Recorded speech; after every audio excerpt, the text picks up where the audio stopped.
আসসালামু আলাইকুম। সবাইকে ওয়েলকাম জানাচ্ছি আজকে আমার নতুন রেসিপিতে। কিভাবে কয়েক ঘন্টা পরও নরম এবং তুলতুলে থাকবে সেই লুচির রেসিপিটি আজকে আমি আপনাদের সাথে শেয়ার করতে যাচ্ছি। তাহলে চলুন মূল রেসিপিতে চলে যাই। প্রথমে আমি এখানে একটা বলের মধ্যে 2.5 কাপ ময়দা নিয়ে নিচ্ছি।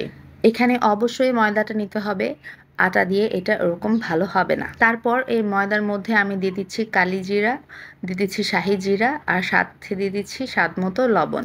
এবার এই সব কিছুকে একসাথে ভালো করে মিশিয়ে নিয়ে এর মধ্যে দিয়ে দিচ্ছি সয়াবিন তেল।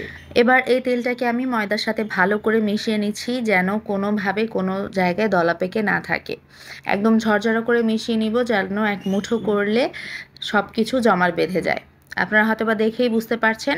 এবার এখানে আমি পানি অ্যাড করে নিচ্ছি একটা ভালো নরম ডো তৈরি করে নিতে। এখানে আমার প্রায় 2 কাপের মতো পানি লেগেছে এই ডোটা তৈরি করতে। অল্প অল্প করে পানি দিয়ে এবার ভালো করে আমি ডোটাকে তৈরি করে নিচ্ছি। সব কিছু একসাথে ভালো করে মিক্স করে নিয়ে ডোটা যখন একদম পারফেক্টলি তৈরি হয়ে যাবে এর মধ্যে আমি দিয়ে দিচ্ছি প্রায় 2 টেবিল চামচের মতো তেল। তেলটা দিয়ে এবার আমি ভালো করে আবার 1-2 মিনিটের মতো মথে নিয়ে এই ডোটাকে আমি রেখে দিচ্ছি রেস্টের জন্য প্রায় 10 থেকে 20 মিনিটের জন্য। 20 থেকে 25 মিনিট পর আমি এবার এই ডোটাকে আমি তৈরি করে নিচ্ছি লুচির জন্য। এই মুহূর্তে এই ডোটা খুবই নরম এবং তুলতুলে থাকবে। এবার এই ডো থেকে আমি লেচি কেটে নিচ্ছি। ছোট ছোট করে লেচি কেটে নিব, বেশি অতিরিক্ত বড় করব না বা অনেক বেশি ছোট করব না, কারণ লুচির সাইজটা অতিরিক্ত বড় ছোট হলে বেশি ভালো হয় না, কারণ সেটা পুরির মতো হয়ে যায়। তো সেজন্য আমি একটু মাঝারো সাইজের রাখছি, আপনারা দেখলেই হয়তো বা বুঝতে পারবেন। এবার আমি বলগুলোকে ভালো করে রাউন্ড শেপ করে নিয়ে একটু তেলের মধ্যে গড়িয়ে নিয়ে তারপর এগুলোকে বেলে নিব। বেলাটা অবশ্যই আলতো হাতে করতে হবে, বেশি চেপে চেপে বেলতে যাবেন না, তাহলে লুচিগুলো ভালো করে ফুলবে না।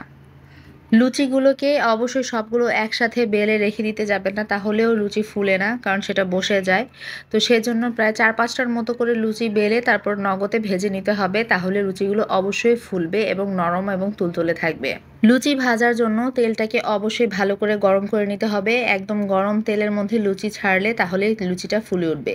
আর লুচি কোনোভাবে একদম লাল করে ভাজা যাবে না, একটু সাদা বর্ণের রাখতে হবে, তাহলে লুচিটা অবশ্যই পারফেক্ট থাকবে, শক্ত হয়ে যাবে না।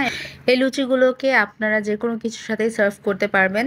গরুর মাংস, মুরগির মাংস বা ডাল বা যে কোনো টাইপের ঝোল জাতীয় যে কোনো কিছুর সাথেই লুচি ভালো লাগে। আজকে আমি এখানে বুটের ডাল এবং মুসুরির ডাল মিলিয়ে একটা ডাল রান্না করেছিলাম, সেটার সাথে সার্ভ করেছি। আমার আজকের রেসিপিটা যদি আপনাদের কাছে ভালো লেগে থাকে তাহলে অবশ্যই আমার চ্যানেলটাকে একটা সাবস্ক্রাইব করে দিবেন আর একটু শেয়ার করে দিবেন। আল্লাহ হাফেজ।